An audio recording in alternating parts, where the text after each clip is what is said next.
Nuestra alma es diferente. A nuestra alma no se le puede dar cualquier tipo de comida, porque el alma también se enferma. Y a veces hay gente en la iglesia que no levantan cabeza, ¿me explico? Gente que siempre están decaídos, están tristes, oras por ellos, escuchan los mensajes, pero que no terminan como de arrancar, yo digo, ¿no? Y es que a veces no se dan cuenta ni ellos que tienen el alma enferma. Y a veces dice, ¿por qué me viene a mí de repente esa tristeza cuando yo estaba bien la semana pasada? ¿O por qué me pasa a mí esta cosa o aquella otra? Y es que uno tiene que ir al manual, a la escritura, y pedirle al Señor olfato y discernimiento espiritual. Y el Señor te va a mostrar probablemente qué es lo que está pasando en tu vida, que a lo mejor llevas años con esa enfermedad espiritual, esa enfermedad del alma, y tú ni siquiera te has dado cuenta. ¿Saben que un día el Señor Jesucristo entró a predicar a una sinagoga? Las sinagogas no son como así, como tenemos el culto nosotros, donde están todos juntos, ¿no? Las mujeres, los hombres, los niños, las niñas. No, las sinagogas nunca han sido así, ni en el pasado ni ahora. Las sinagogas son para la reunión principal para los hombres, solamente los varones. Y los niños que han hecho bar mitzvah, que han hecho una ceremonia que pasan de niño a hombre a partir de los 12 años y están con sus papás. Y las mamás y las niñas, ¿dónde están? Aparte, o en el balcón arriba, detrás de una pared, detrás de unas cortinas. Hoy en el culto lo pueden ver, pero no pueden estar juntos, hombres y mujeres. Aunque fueran marido y mujer, no pueden estar juntos. Ellas pueden ver al que predica, ellas pueden ver hacia afuera, pero los que están hacia afuera no las pueden ver a ellas, porque están como detrás de unas cortinas, ¿verdad? Detrás de unas celosías, y no las pueden ver.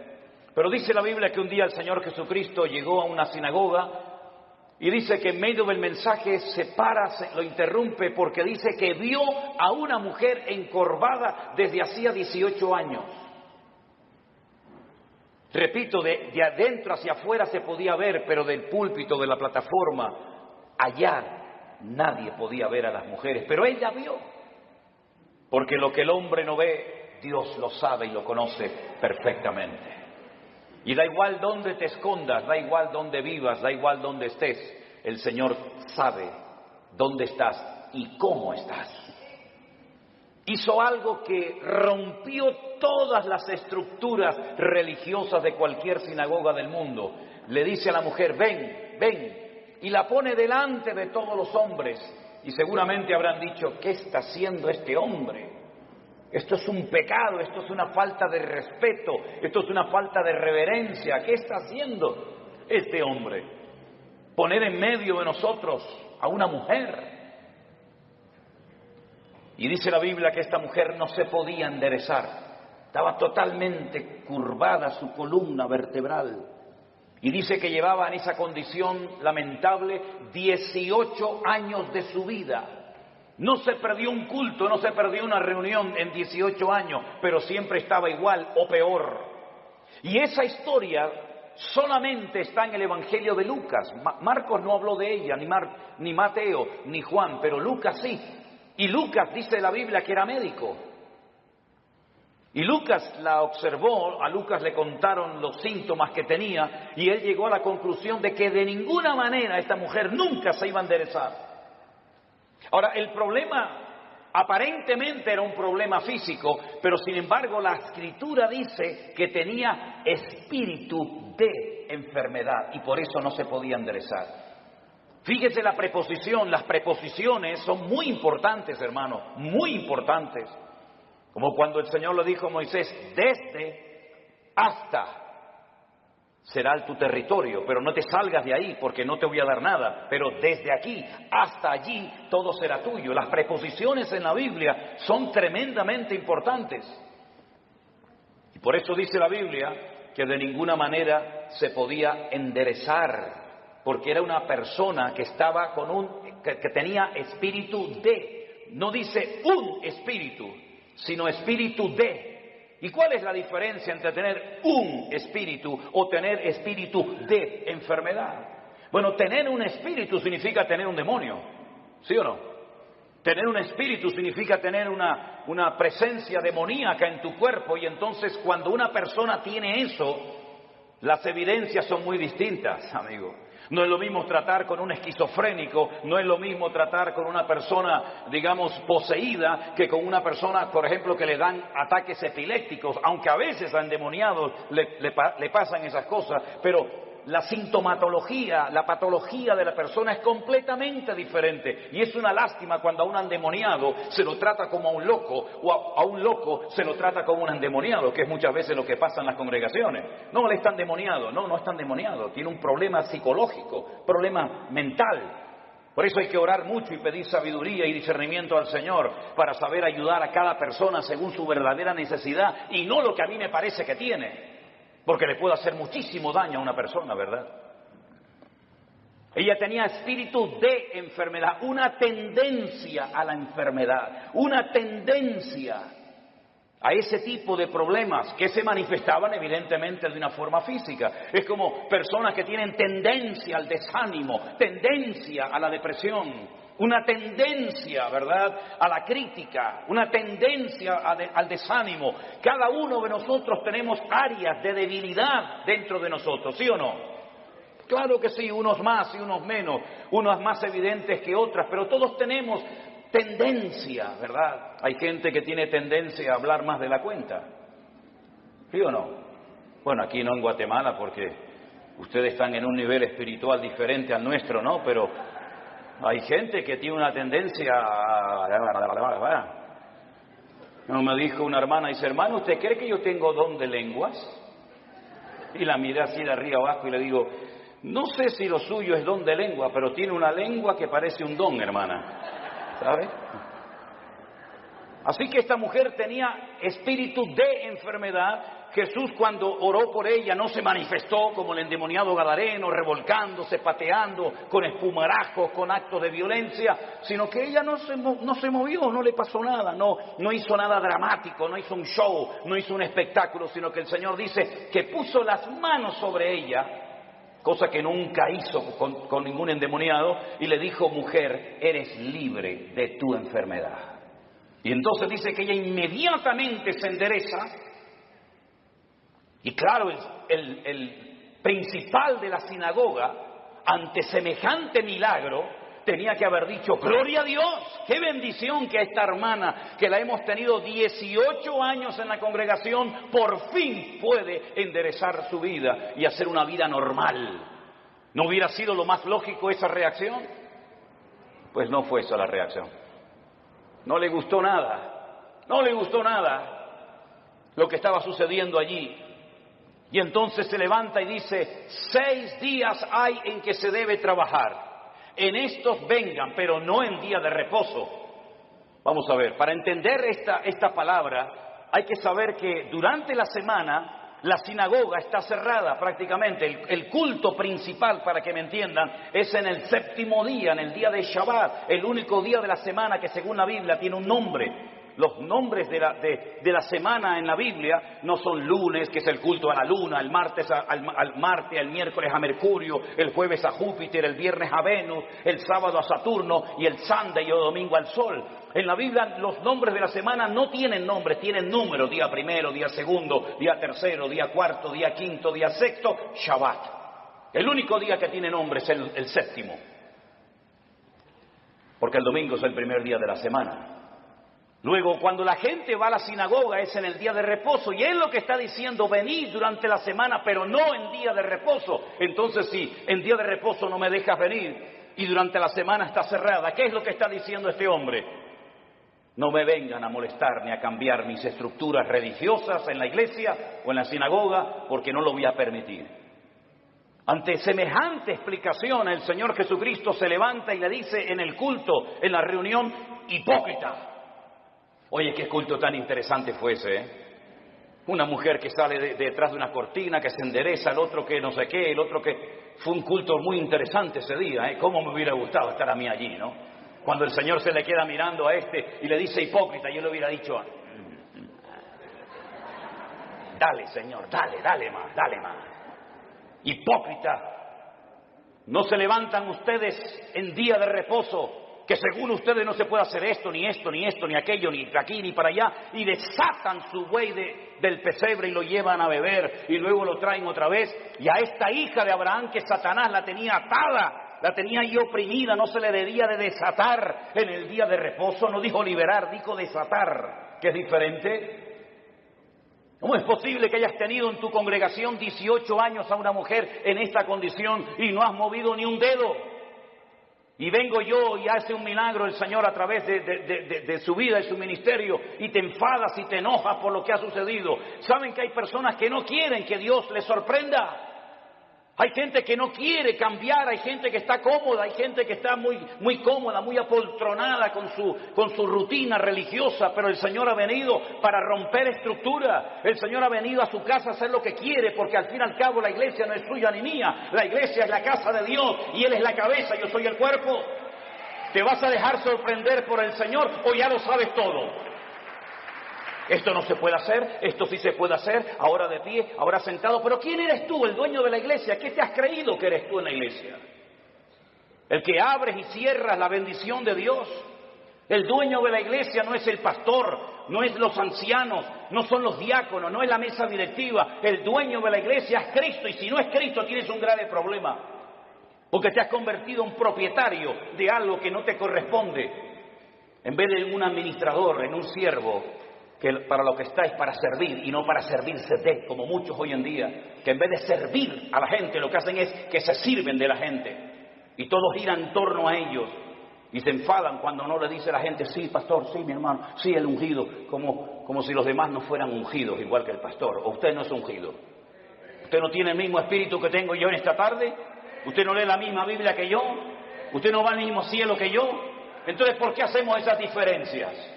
No toque al ungido, no moleste al ungido. El ungido, ¿y usted qué es? Si usted no tiene la unción que yo tengo, entonces usted tiene un grave problema. Si el Espíritu Santo que mora en mi vida no mora en la suya, entonces usted no es cristiano, porque hay un solo Espíritu, hay un solo cuerpo, hay un solo bautismo, hay un solo Dios y hay un solo cielo para todos y cada uno de nosotros. Y eso es lo que dice la palabra del Señor, mi querido hermano. Y no hay esas diferencias. Una cosa es el respeto y otra cosa es el servilismo. Hay gente que en vez de ser siervos son como esclavos del hombre, esclavos de la doctrina, esclavos de la denominación, esclavos del ministerio. No, usted no tiene que ser esclavo de nadie, usted tiene que ser siervo de Jesucristo. Ahora dice la palabra de Dios que esta mujer se enderezó, cosa que no podía hacer antes, porque la presencia del Señor llegó a ese lugar. Y donde está el Señor tienen que haber cambios. Lo que no puede ser es que una vida, una familia, una iglesia llamada cristiana estén siempre igual. ¿Qué es lo que hace mucha gente cuando se les predica claramente la palabra y se sienten incómodos? Bueno, lo fácil es cambiarse de iglesia, ¿sí o no? Me voy de esta iglesia porque aquí no hay amor, me voy de esta iglesia porque no cuentan conmigo, me voy de esta iglesia porque el pastor no me ama, me voy y se van a otra y después te enteras que ya no están en esa, están en otra y en otra y en otra. Es que muchas veces el problema lo queremos resolver cambiando de lugar en vez de permitiéndole al Señor que nos cambie el corazón y nos cambie nuestro carácter y nos cambie nuestra vida. Y muchas veces creemos que ya hemos llegado a un cierto nivel espiritual en el que ya no necesitamos cambios. Y la pregunta es, ¿cuántos de los que están aquí presentes quieren cambiar y quieren honrar y quieren glorificar al Señor? Levante su mano. Pues entonces, como Dios lo va a hacer a través de pruebas. Hoy se habló aquí de pruebas. ¿Saben? Dios no tiene que pedirle permiso a usted ni a mí para probarnos. Para nada. Y las pruebas por las que pasaremos a lo largo de nuestra vida, que pasaremos sí o sí, son proporcionales a nuestro nivel de fe y de madurez.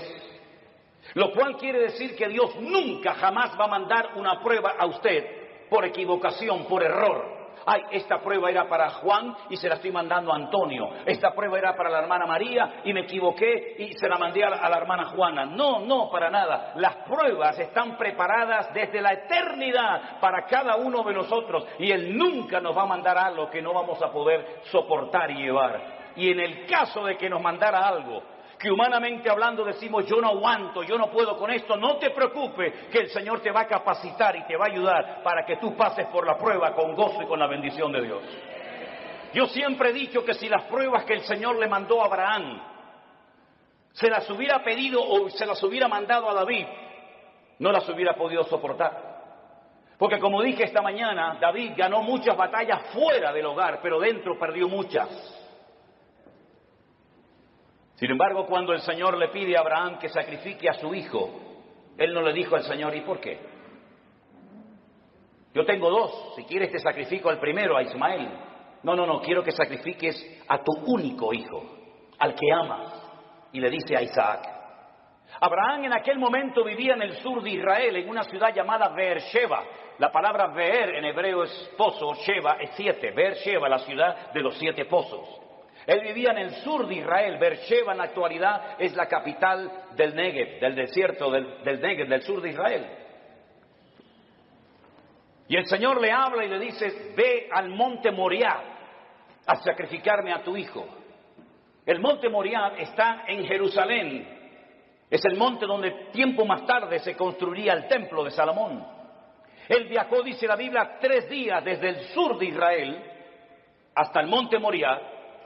Y cuando llegan cerca del monte Moriah y lo ve de lejos, llevaba a algunos criados y él les dice a sus siervos, esperen aquí que nosotros iremos allí, adoraremos y volveremos. Fíjese qué interesante la palabra de Abraham. Iremos, adoraremos y volveremos. ¿Cómo que volveremos si Dios te ha dicho que van 2 y vuelve 1? Subiréis 2 al monte Moriah, pero a uno lo tienes que sacrificar y matarlo allí. Y el que volverá serás tú solo. Pero no dijo eso Abraham. Dice, iremos y volveremos. No fue hasta el ministerio del apóstol Pablo, cientos, miles de años después de este acontecimiento, de la aquedá, como se llama en hebreo, de la atadura, que inspirado por el Espíritu Santo, el autor de la carta a los hebreos, y también Pablo, dijo que tenía este hombre tanta fe y tanta confianza en el Señor, que si sacrificaba a su hijo, el Señor se lo podía levantar de entre los muertos. Nunca jamás en la historia Dios había resucitado a un muerto. Nunca había habido un precedente de un muerto que resucitara. Pero Abraham sabía porque conocía a Dios. Y eso es muy importante, que tú conozcas la esencia de Dios para que sepas si esto viene de Dios o esto viene del diablo o sabe Dios de dónde viene esta prueba. Él sabía que si mataba a su hijo, Dios se lo podía levantar de entre los muertos. Cosa que metafórica o simbólicamente sucedió. Ahora, muchos se han imaginado toda la vida que Isaac era como un niñito pequeño, que si no quiere ir lo empujo y lo llevo a la fuerza. No se equivoque, no es así. Yo he visto en algunas iglesias y he visto en las escuelas dominicales que presentan a un niño de 7, 8, 9, 10 años, que el papá lo sube encima de un altar, lo amarra, saca el cuchillo y lo va a matar. Es que no es así lo que cuenta la Biblia. Si usted saca cuentas, y podríamos ir por los textos para demostrarle lo que le digo, Isaac tenía en ese momento 40 años. 40 años tenía el hijo de Abraham. Y por eso dice que iban ambos juntos, porque Isaac no era tonto. Isaac sabía perfectamente que un sacrificio necesita de una víctima, de un animal, cordero, cabra, oveja, buey o lo que sea. Y por eso él le dice al padre, padre, veo que llevas el fuego. Porque no era la primera vez que subía a un monte a sacrificar algo, a hacer un holocausto. Veo que llevas la leña, veo que llevas todo, pero falta lo principal, falta la víctima, falta el animal. Y el padre le dice, el Señor proveerá, hijo. El Señor proveerá. ¿Tú sabes que el Señor proveerá lo que necesitas? ¿Lo sabes? Abraham sabía que Dios iba a proveer lo que fuera, pero lo iba a proveer. Los dos caminaron lentamente hacia el monte Moriah.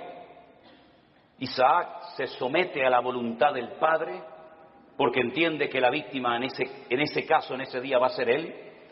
Se deja amarrar, se pone encima del holocausto, porque la palabra que aparece en el texto original en hebreo no es que lo matara, sino que lo matara y lo quemara.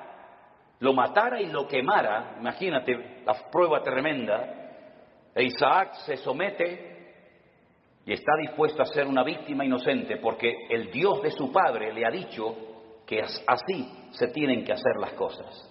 Ahora, Abraham venía de una tierra donde sacrificar a hijos, sacrificar a niños, sacrificar a vírgenes, sacrificar a personas era lo más normal del mundo. Pero él sabía que el Dios de su padre no era un Dios que pedía víctimas inocentes de seres humanos, pero aunque no entendía nada, se sujeta al plan y a la voluntad de Dios. Hermanos, nosotros no hemos sido llamados para entender todo lo que Dios nos va a pedir y todo lo que Dios va a hacer en nuestra vida. Gracias a Dios no tenemos esa obligación de entender las cosas, pero sí tenemos la obligación y el deber de obedecer a Dios, aunque no entienda la voluntad y la voz de Dios para mi vida. Isaac no dijo, ¿y por qué yo? ¿Y por qué no Ismael? ¿Y por qué esto? ¿Y por qué aquello? Sino se sujetó. Silencio absoluto. ¿Oyen ustedes a Isaac hablando con su padre? ¿Oyen ustedes a Isaac quejándose contra Dios? En absoluto. Porque Isaac en ese momento, aunque él no era consciente, es un tipo de Cristo, sometiéndose a la voluntad del Padre Eterno, entregando su vida por todos y cada uno de nosotros. Y en el momento en el que Abraham va a sacrificar a su hijo, dice que se oyó una voz del cielo diciendo, alto Abraham, no lo hagas. La prueba no se produjo porque Dios quería comprobar la obediencia de Abraham. Es que Dios no te prueba a ti, mi hermano, ni a ti, mi hermana, para saber cómo vas a reaccionar. Es que Dios no necesita probarte para saber cómo eres. Es que Dios no necesita pasarte por una prueba económica, física, espiritual o de la índole que sea para comprobar si eres obediente o eres un rebelde, si eres una persona espiritual o eres un cabezón. Dios no necesita probarte para sacar conclusiones. Ya Dios te conoce desde el vientre de tu madre. Las pruebas son para que tú descubras cómo eres tú realmente delante de Dios. Es un test, es un examen, es una prueba que Dios te pasa a ti para que sepas si verdaderamente amas a Dios o no lo amas. Para que te des cuenta si eres tan obediente como dices o aparentas ser. Las pruebas no son para demostrarle a Dios nada, son para demostrarte a ti mismo el tipo de creyente que tú eres. No el que te gustaría ser, sino el que realmente eres en ese momento. Y en esa prueba sale tu verdadero yo. Sale lo mejor de ti o puede salir lo peor de ti. Es en la prueba donde se ve realmente si se puede contar contigo. Todo eres bla, bla, bla, bla, bla, planes, proyectos, ideas, pero a la hora de verdad no vales para nada. Es en la prueba donde se demuestra si tú verdaderamente tienes paciencia y tienes temor de Dios y respetas al Señor y estás dispuesto a sacrificarte. Las pruebas, repito, no son para demostrarle a Dios nada. Las pruebas son para que tú te des cuenta el tipo de madurez, tus debilidades, tus carencias o tus puntos fuertes. Y es interesante notar que no fue necesario que Abraham sacrificara a Isaac, porque quedó bien claro para todo el mundo allí presente y para las futuras generaciones que Abraham era un hombre que amaba a Dios. Fíjense qué interesante que Abraham nunca leyó la Biblia. Abraham nunca leyó los Proverbios. Abraham nunca supo nada del Apocalipsis. Abraham nunca tuvo un pastor. Abraham nunca habló lenguas. Abraham nunca, jamás asistió a ninguna congregación. Pero entonces, ¿cómo tenía tanto conocimiento de Dios sin pastor, sin iglesia, sin escuela bíblica, sin iglesia virtual, sin nada? ¿Cómo llegó a conocer tanto ese hombre a Dios? Porque Abraham se terminó dando a conocer como el amigo de Dios. ¿Y por qué fue amigo de Dios? Porque Jesús tiempo más tarde dijo, ¿queréis ser mis amigos? Pues haced todo lo que yo os mando. Esos son los amigos verdaderos de Dios. Aquellos hombres y mujeres que aunque no entienden lo que está pasando, ni cuánto va a durar la prueba, son capaces de someterse a la voluntad de Dios, sin entenderlo todo, pero que conocen a Dios por la comunión y por la relación que tienen con Él. ¿Cuántos dicen amén? Lo mismo le pasó a José. José nunca fue a ninguna iglesia. José nunca tuvo un pastor que le instruyera, que le ayudara, que le aconsejara. José nunca leyó la Biblia, pero cuando llegó el momento de la prueba más grande de su vida, Él salió corriendo porque él dice, ¿cómo voy yo a pecar contra mi Dios haciendo semejante cosa? ¿Cómo él sabía si no estaban los 10 mandamientos escritos? No estaba ni una palabra, ni una coma, ni una tilde de la Biblia escrita. ¿Cómo él sabía que eso no le agradaba a su Dios? Porque el que conoce a Dios sabe lo que a Dios le agrada y lo que Dios abomina. ¿Por qué hay tanta gente en las iglesias hoy en día que están todo el santo día pidiendo confirmación? ¿Me puede el Señor confirmar si estoy llamado o no? ¿Me puede el Señor confirmar si tengo que ir allí o no? ¿Qué confirmación necesitas tú, mi hijo? Lea la Biblia, métase en la comunión con el Señor y no va a necesitar que nadie le ponga la mano encima para que le diga lo que usted tiene que hacer. Esa dependencia enfermiza de la oveja, del pastor, como si el pastor fuera su papá, como si el pastor le tiene que decir, vaya al baño ahora.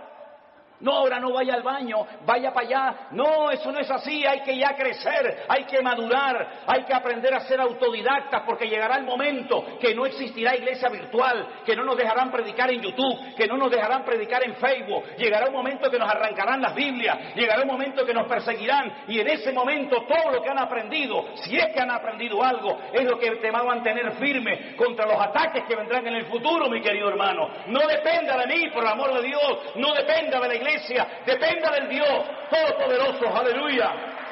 Y si no lo aprendes, dudo que aguantes la prueba, porque la prueba solamente la aguantan los que aman a Dios.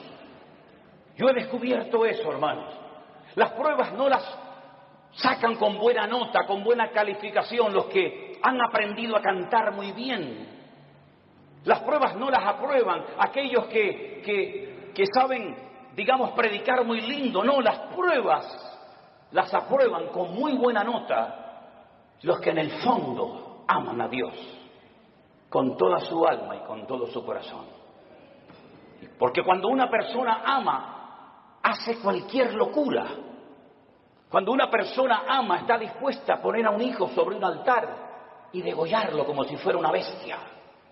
Cuando una persona ama, es capaz de oír de los labios de Cristo, vas a morir crucificado como yo. Y Pedro dice, tú sabes que yo te amo, Señor. Cuando una persona ama, está dispuesta a estar solo en una cárcel, sabiendo que no estoy solo, sino que Él está conmigo, y puedo terminar mi carrera y guardar la fe. Y cuando uno ama a Dios de todo corazón, puede escribir una carta diciendo, en mi primera defensa ninguno estuvo a mi lado, todos me desampararon. Pero no lo habla desde la amargura, no lo habla desde el rencor o el resentimiento, sino que dice, no se preocupen, hermano, Demas me abandonó, Alejandro me causó muchos males, el otro se fue por aquí, el otro se fue por allá, me sacaron de la celda, me llevaron al juicio, nadie estuvo a mi lado, pero el Señor estuvo a mi lado y me dio fuerzas, aleluya, y me guardó de la boca del león. En el peor momento de su vida, cuando todos, Timoteo, Tito, Priscila, Aquila, Silas, el otro tenían que estar con Pablo, ni uno apareció. Pero el Señor estuvo a mi lado y me libró de la boca del león y me seguirá librando. A Él la gloria y la honra y el imperio por los siglos de los siglos, dice Pablo. A ese nivel tenemos que llegar. A ese nivel de fe, a ese nivel de madurez, a ese nivel de esfuerzo y sacrificio es al que tenemos que llegar todos y cada uno de nosotros. Porque todos vamos a ser probados en mayor o en menor medida. Y dice la Biblia que los que son fieles y aman al Señor, Dios nos guardará de la hora de prueba que ha de venir sobre todas las naciones de la tierra. Hace años atrás la gente de Europa venía a América, cuando el continente europeo quedó totalmente arrasado por la Segunda Guerra Mundial.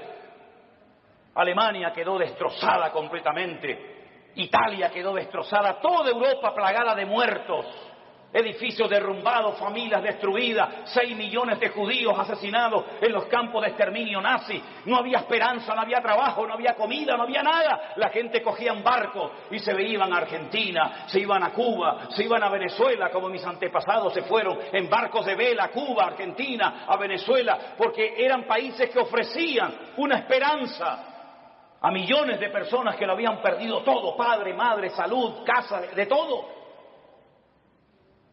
Pero ya eso pasó a la historia, mis queridos hermanos. Y más ahora que hemos conocido y hemos descubierto la perla de gran precio, que es nuestro Señor Jesucristo. Yo no necesito ir a los Estados Unidos para ser bendecido. Yo no necesito irme a países árabes o a Dubái, porque allá hay mucho trabajo. ¿Es que acaso el Dios de Guatemala o el Dios de Nicaragua o el Dios de Haití o el Dios de Cuba o el Dios de Japón es más pequeñito que el Dios de allá? ¿No ha dicho el Señor, yo estaré contigo todos los días hasta el fin del mundo? ¿No nos ha demostrado el Señor que Él es el dueño de la plata y del oro? Que no es mi esfuerzo personal, sino es la misericordia y la grandeza de Dios lo que a mí me permite hoy comer, vivir, respirar y tener victoria en mi vida. Permítame decirles que este muchacho que estuvo a punto de ser sacrificado, imitando o intentando imitar el ejemplo de su padre, cuando hubo miseria y los animales no tenían pasto para comer y faltaba el agua en los pozos, él sintió en su corazón hacer lo mismo que hizo su padre, que ir a Egipto. Oye, cada vez que había hambre y miseria en Canaán, siempre había de todo en Egipto.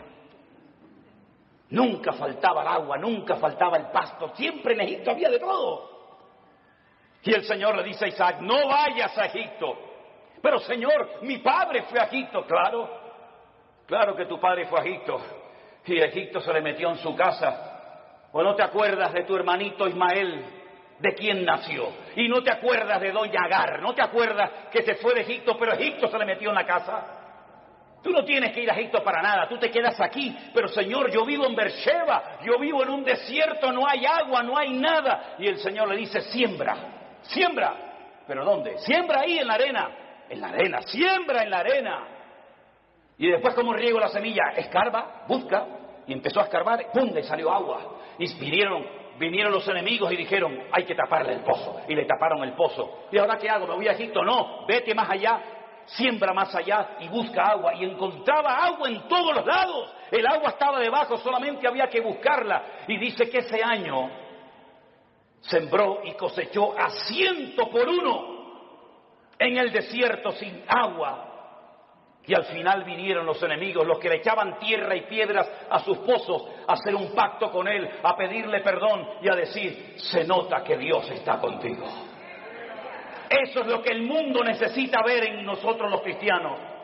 Que nuestra dependencia no está del dólar, nuestra dependencia no está de los países del norte. Nosotros dependemos del Rey de Reyes y Señor de los Señores. Y el Señor está contigo como poderoso gigante. ¡Alabado sea Dios! ¡Aleluya! ¿No dice el Señor que yo soy el Dios de la plata y del oro? Qué fácil es decirlo, ¿no? ¿Sí? Nosotros hemos vivido por fe 40 años de nuestra vida. Y hemos enseñado a nuestras hijas a vivir por fe. Y hemos vivido desde el minuto 1 que nos casamos y desde el minuto 1 que salí de la escuela bíblica he vivido por fe. No he dependido de nada ni de nadie, sino solamente del Señor. Ha habido momentos de abundancia, ha habido momentos de escasez, pero el Señor nunca nos ha fallado, jamás. Hemos dormido en grandes hoteles, hemos dormido en carreteras, hemos dormido en selvas, hemos dormido en gasolineras, hemos dormido en la calle, hemos dormido en casas abandonadas, hemos dormido en montones de lugares, pero no da igual, porque lo importante no es lo que uno tiene, lo importante es lo que uno es en Cristo Jesús. Y ese nivel de fe es la que necesitamos hoy en día los cristianos del siglo XXI. Yo decía esta mañana, y se lo recuerdo, que a veces el mundo se ha metido de tal manera en nuestras vidas que parece que si no tenemos el último zapato, la última camisa, el último teléfono, la última computadora, como que nos entra la depresión. Y yo pregunto, ¿qué tenía Pablo? ¿Qué tenía Pedro? ¿Qué tenía Santiago? ¿Qué tenían nuestros hermanos en la Segunda Guerra Mundial? No tenían nada, pero cuanto menos tienes es cuanto más el Señor está contigo. Y esa es la vida que el Señor quiere que vivamos. Por eso yo siempre he predicado y lo digo. Hermanos, la Biblia que predicamos es la misma. El Espíritu Santo es la misma. El Salvador es el mismo. El poder de Dios es el mismo, pero la iglesia no es la misma. No, la iglesia no es la misma. He conocido cristianos en Estados Unidos, mejor dicho, pastores, que me dicen, ¿saben lo primero que me pregunta una persona cuando viene a nuestra iglesia pensando en la posibilidad de hacerse miembro de la iglesia? Digo, no, dice, ¿tienen buenos aparcamientos, buenos estacionamientos para los carros aquí? ¿Sí? ¿Tienen aire acondicionado las clases de los niños? ¿Sí? ¿Las butacas de la iglesia son de madera o son así mulliritas? Y cuando pasan la lista y tienen todo lo que sus necesidades demandan, ¿se hacen o no miembros de esa iglesia? Yo te mandaría un tiempo a África, a Corea del Norte, a Irán, a Pakistán y a lugares donde los hermanos a escondidas de noche tienen que ir con un pico y una pala a romper bloques de hielo así de gordo y bautizarse en lagos helados para que no los maten las personas que están a su alrededor. Te mandaría a lugares donde solamente hay una Biblia para toda la iglesia y los hermanos se la pasan de unos a otros durante varios días y la copian a mano.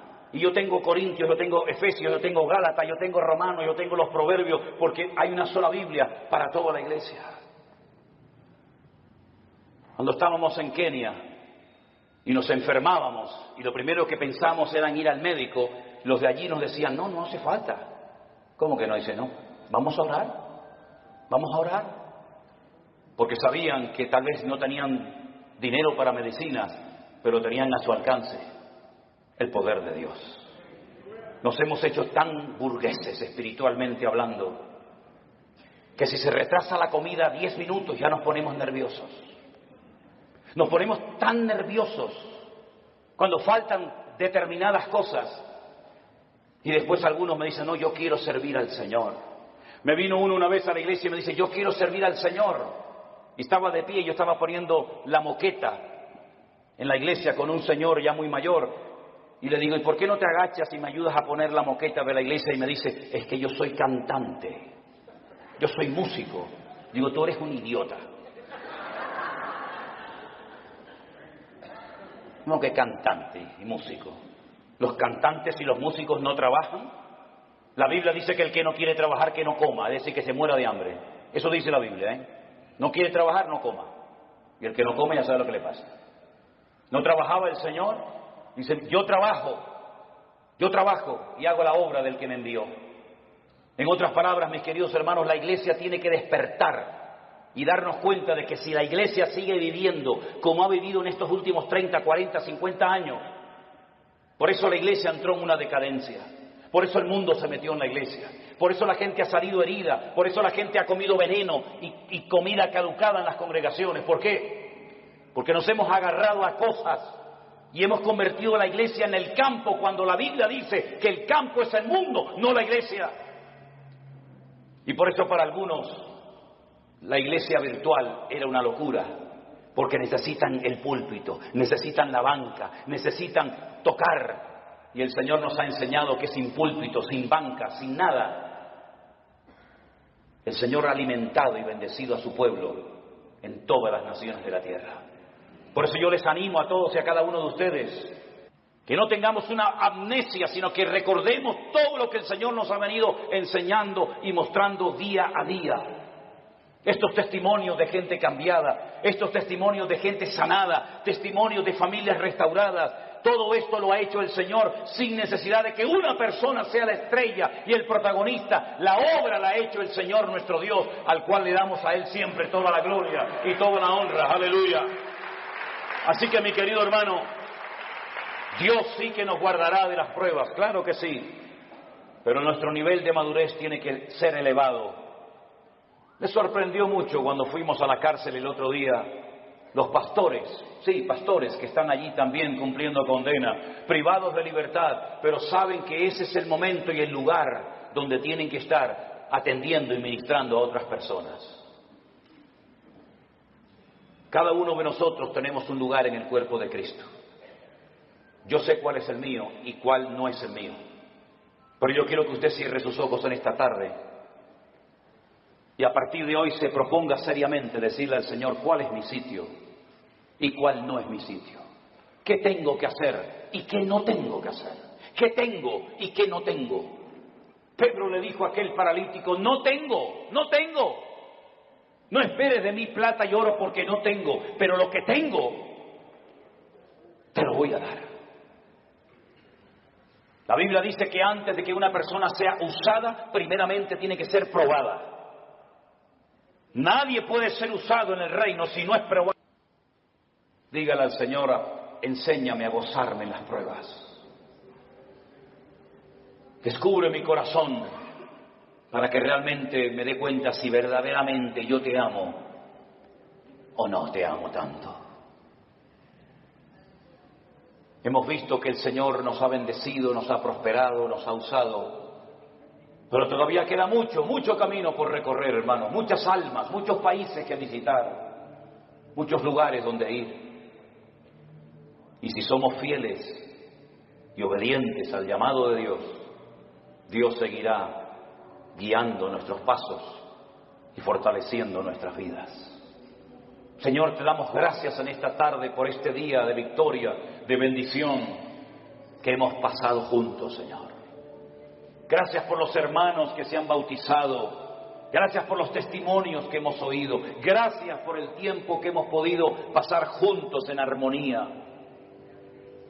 Pero sabemos que estos solamente son unos pocos días, que la vida realmente está allá afuera esperándonos.